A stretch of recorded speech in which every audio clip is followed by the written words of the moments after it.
On the Reconciling Marriages with Coach Jack podcast, Christian psychologist, author, and relationship coach Dr. Jack Ito will help you to build and restore your marriage. By learning just a few relationship skills, you can help your spouse enjoy your relationship more while getting more love and affection from your spouse. Listen to Coach Jack as he helps you with one more step toward a marriage both you and your spouse will love.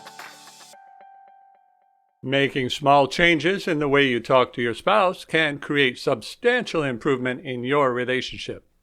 If you would like to challenge me right off the bat and say that I am stereotyping and that gender differences don't always hold, I will be the first to agree with you.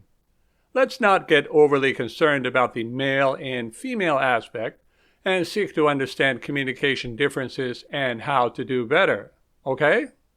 You will want to consider whether these differences might exist in your marriage, regardless of who does what. If you and your spouse are opposite from what I say is generally true for men and women, the information will be just as useful. Gender differences differ from person to person, just like physical characteristics. For example, if I said that men are taller than women, that doesn't mean all men are taller than all women. What I mean is that most men are taller than most women.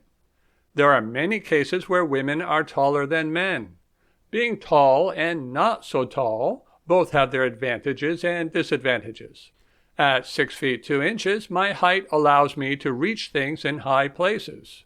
Being much shorter than me, my wife has the advantage in being comfortable in airplane seats. When we travel, I really envy that. Communication styles also present advantages and disadvantages. One spouse may be better at teaching a child how to drive a car, while the other is better at handling emotional upsets. There are big advantages of having both a mother and father because of the many differences between them. Time has proven over and over again that God knew what he was doing in not making us all the same gender and pairing us up the way he did. It's both what you say and how you say it. Have you ever considered that there are multiple facets to communication? Talking with your spouse is not just about the exchange of information. I often tell my clients that how we say something is just as important as what we say, though not more important. The fewer interactions they have with their spouses, the more critical it is that they communicate well each time. People who wish to be skillful communicators need to work on 1. What they talk about, and 2. How they talk about it. These 2 factors will largely determine how much your spouse enjoys talking with you. That, in turn, will determine how much your spouse wants to do activities with you. In relationships, we need to pay attention to 4 communication goals.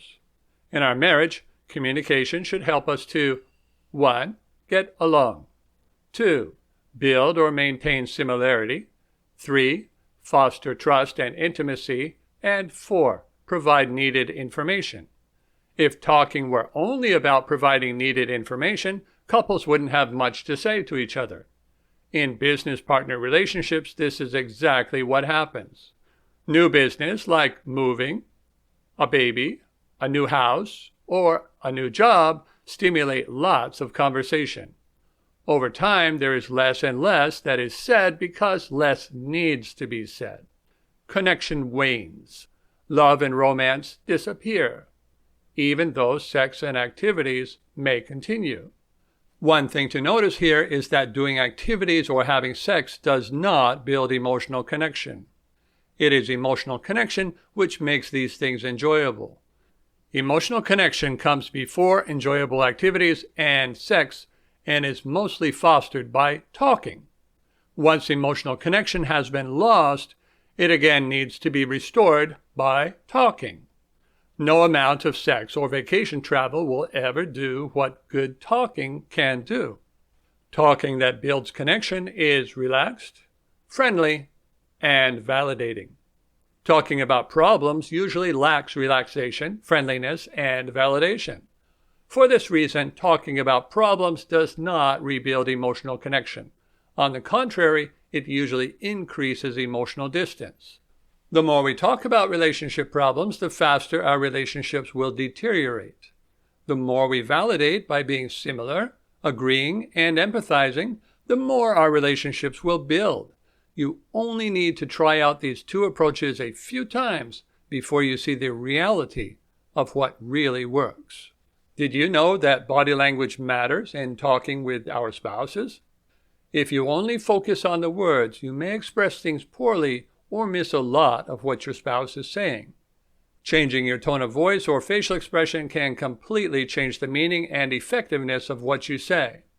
People who talk in low energy, monotone, generally come across as more self-absorbed, lacking in empathy, uninteresting, and generally unattractive. Let me try it. Changing your tone of voice or facial expression can completely change the meaning and effectiveness of what you say. People who talk in a low energy, monotone generally come across as more self-absorbed, lacking in empathy, uninteresting, and generally unattractive. Did you like it better the first time I said it or the second? Being too energetic and emotional, on the other hand, can come across as fake or even dangerous. The unemotional person makes us relax to the point of boredom. The very emotional person prevents us from being relaxed. The best way to moderate our voice and body language is to match the other person's voice and body language while looking interested and friendly. Of course, words also matter in talking with your spouse. Besides our physical presentation, the words we use are either going to display that we find the other person interesting, desirable, similar, and capable, that we have no interest in the other person but only in our desires, or that we have contempt for the other person. No matter how much contempt you may have for your spouse, showing it won't build your relationship. Being loving is not always easy, but it's still important to do. When you talk with your spouse, strive to be relaxed and friendly. Use a soft voice and body language that shows interest. The way you look at and touch your spouse will communicate more about your feelings than your words will. Whatever you talk about, focus primarily on agreeing and empathizing. Try to listen twice as much as you talk.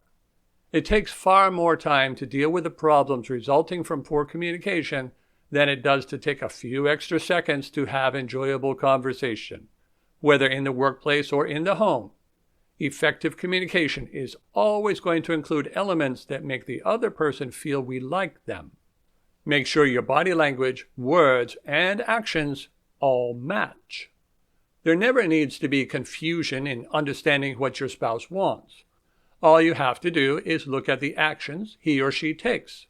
Actions speak more honestly than words. If your spouse's words don't match his or her actions, there is no need to be confused. The actions are honest. The words are not. If your spouse is confused or finds it hard to trust you, then you have a mismatch between what you do, how you look, and what you say. Just as consistently using good words with our spouse can be hard, so can having loving behaviors and demonstrating our love with our eyes, our voice, and our touch. Open and honest only works for words that build our relationship in some way. The rest of the time, we need to use some self-discipline in what we say to our spouse, just as we would with friends, customers, clients, and coworkers. That's part of what prioritizing your spouse means. You're going to talk to them as good as, or better than you talk to everyone else. Men and women overlap, but not as much as same gender. Men often find it easier to talk with other men, and women often find it easier to talk with other women. Men may also find it easier to talk with their sons than their daughters, while women often find it easier to talk with their daughters than their sons. Parents also need to keep in mind the gender differences in communication to make sure they are communicating in a relationship-maintaining way with their children.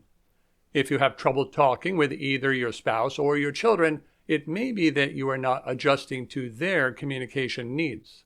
Why should you adjust to them rather than training them to adjust to you?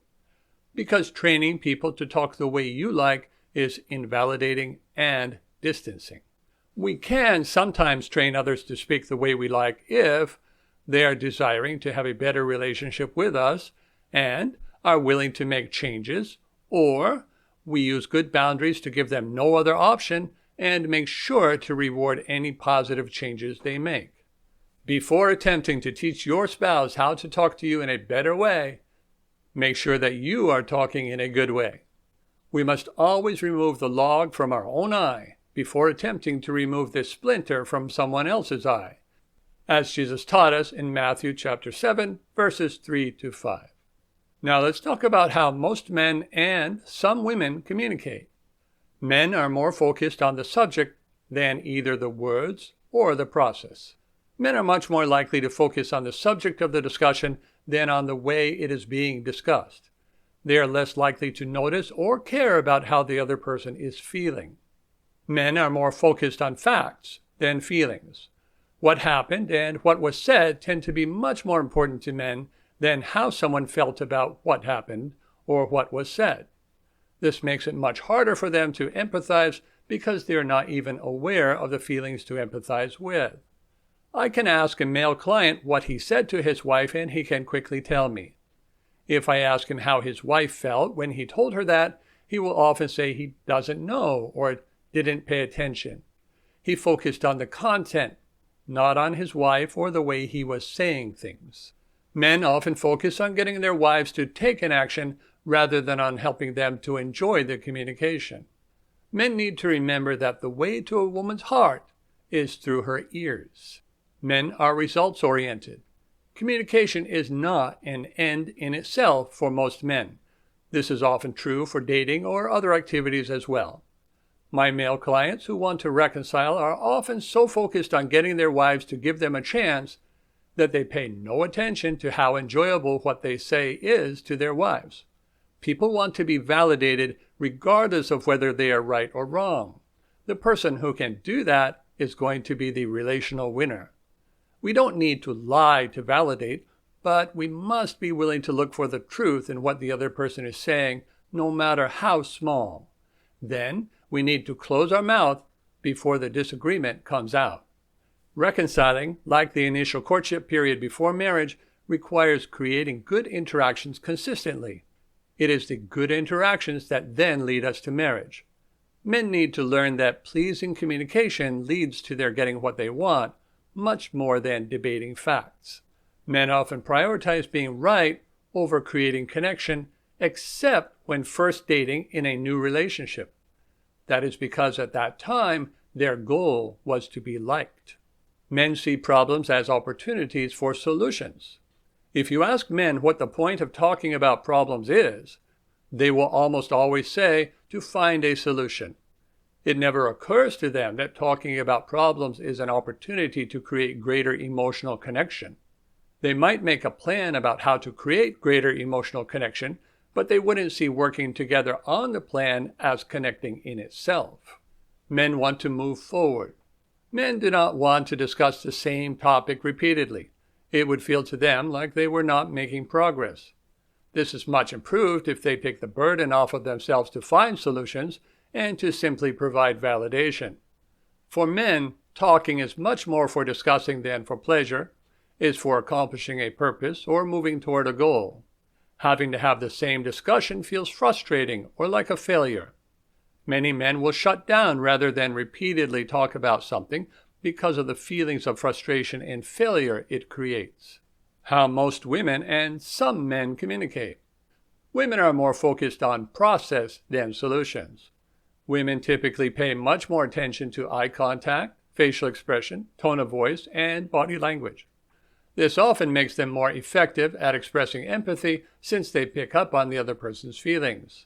Women can have a tendency to personalize tone and body language when it is actually being caused by the topic at hand. A man's angry voice when he is talking about a work situation could be anger at his wife, but is more likely because of the content he is talking about. Women need to be careful not to dwell on single interactions, but to look at the overall pattern of their husband's behavior. It will be helpful for women sometimes to remind themselves, he is a lousy communicator, but his actions tell me he loves me. Actions are more revealing than words. Women are more interested in relationships. Men enjoy relationships for sure, but for men, relationships are a means to doing activities and accomplishing goals rather than ends in themselves. Women tend to be more interested in their personal interactions than the activities they are doing. An example to illustrate this might be a couple's trip to the zoo. A man is more likely to be concerned about getting a good price, seeing as many animals as possible, and choosing the best route to walk around the zoo. He wants to go with his wife so they can accomplish these things together. He may walk ahead as he leads his wife around the zoo to achieve these goals. Women are more likely to be interested in sharing experiences through talking as they walk around the zoo together. For them, the point of going to the zoo is much less likely to be about seeing as many animals as possible, as efficiently as possible. The point is not about enjoying the zoo, it is about enjoying each other at the zoo. I can pick my wife to do anything as long as I help her enjoy our time together. For women, problems are opportunities to communicate. Because women see talking much more as an opportunity for connecting than men do, they may bring up the same topic repeatedly, each time hoping to connect. A woman may disregard her husband's increasing frustration with not having an action step. Women may repeatedly bring up problems as an excuse to engage their husbands in conversation, which they enjoy just for the sake of having something to talk about. The experience of going to a counselor to talk about problems can keep some women going to a therapist for years, although none of their problems have been solved. This is a very good lesson for men who want to keep their wives seeking them out for years. I've had some female clients over the years tell me directly that they just want my validation and not my solutions. I refer them to counselors. Coaching is for taking actions to reach goals, whether in sports, business, or relationships. So how can you use this information? This information can help you to be mindful to include in your conversation elements that will help your spouse to enjoy talking with you. People tend to do this naturally when they are single and first dating, but then talk to their spouse as if they were the same gender after marriage. Regardless of whether you are a husband or a wife, pay attention to your own body language as well as your spouse's when you talk. Send signals not only that you are listening, but that you agree and empathize. Don't jump into talking about the facts of the problem, but take time to have some small talk and ease into issues before again ending with small talk. Don't talk about problems that you both don't agree on, and when you do, make sure you come up with an idea for improving things. If you just want to share something and your spouse tends to want to advise, then request he or she listen and empathize only with no solutions. On the other hand, if you really want a solution, then make that known from the start. Practice doing problem-solving methods if you typically talk a lot without ever finding answers. Practice talking about things without finding any solutions at all. Focus on just helping your spouse to enjoy talking with you. That's especially important if you have a business partner relationship or only talk when some action is required. Coaching can help you to talk better with your spouse. Much of my work as a reconciliation specialist is helping people know how to respond to things their spouse says. The way we respond is critical, especially when rebuilding a badly damaged relationship. I wrote one book on how to agree with difficult things spouses say. It is called Connecting Through Yes. You may want to get a copy to work on your own validation skills. Most of relationship improvement is learning to make little adjustments that make the relationship more enjoyable. What one small change could you make in your conversation as a result of what you have learned in this podcast today? Gradually introduce it in your conversation with your spouse, and you will be amazed to see how much your whole relationship improves. Thank you for listening to Reconciling Marriages with Coach Jack. Visit CoachJackIto.com to learn more skills for reconnecting with your spouse and restoring your marriage.